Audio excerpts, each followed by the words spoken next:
7:51, welcome back. So next Thursday is Black Women's Equal Pay Day, and it is a day to raise awareness about pay disparities among all women of color. This morning, I'm joined by Katie Hall. Thank you very much for being here. Always a pleasure when you are here.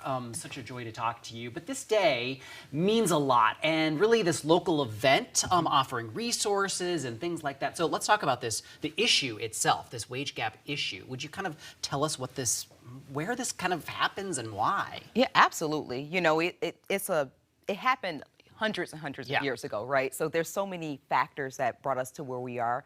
Even back to the women's suffrage movement, if we want to just roll the clock back 100 years, where women were fighting for equal rights to vote, and we received those rights to vote. Not all women. Right. Of course, Black women did not receive the rights to vote back in the 20s. And so I believe the disparity, I mean, it's clear that it started all the way back then.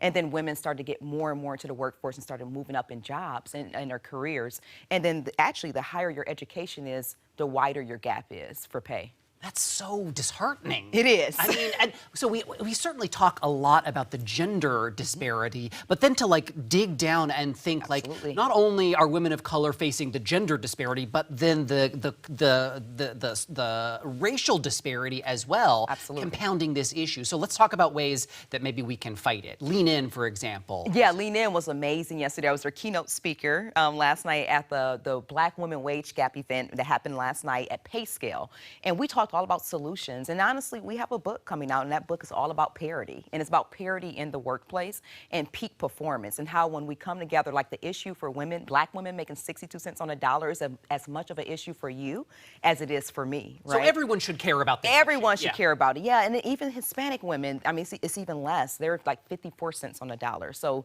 this is a real big issue, and it impacts all of us, because if I have to come to the workplace and it takes me until next week on Thursday to make the same amount of money that you made as of December of last year, I'm gonna be a little bit more tired. Right. A little bit more frustrated. Right. Right. And then that impacts peak performance in the workplace. And just a basic sense of fairness. I mean, absolutely. The way that anybody can come to their job and feel like I'm being mistreated, misrepresented. I mean, life is just worse in those circumstances. Let's talk about ways that we can combat it. Absolutely. So Washington State, we're lucky. We have a few different things happening. The Equal Pay Opportunity Act was passed last year. In addition to that, we also have our inaugural Washington State Women's Commission, and that's what they're focusing on. You got Lean In, you got Washington State has a Women's Commission that's focusing in on women being on board of directors. That's where the power is at, because really pay comes down to lack of power, right? And so that's really where it's at. And so organizations like Washington State Women's Commission, Lean In, even, you know, Katie Hall Communications, that's what we do. We're all about being able to dig in, helping employers, right? Because like you said, we want solutions. Helping employers see the benefit of equal pay. And I think it's going to happen, but it's a cultural thing. And culture takes a moment to be impacted in the workforce. And just raising the issue to know that it exists, because as a white dude, maybe I don't know that this is a problem that exists because it doesn't impact me personally. But raising the issue and taking that advocacy on myself seems powerful to me. It's an allyship, and that's exactly what's needed. Allyship will, and that's what I'm talking about with parity, right? So we're not saying that, hey, I want 100% women. We don't want you anymore, Travis, but we do want parity. Right, and that makes a lot of sense. So to me, we talked a little about what employers can do. What can the individual employees do to stand up and say, hey, this needs to happen? Know your numbers. Know the research. Check out Pay Scale. Pay Scale have it where people go and report their actual income. So check out Pay Scale. Do your research and advocate for yourself. Negotiate.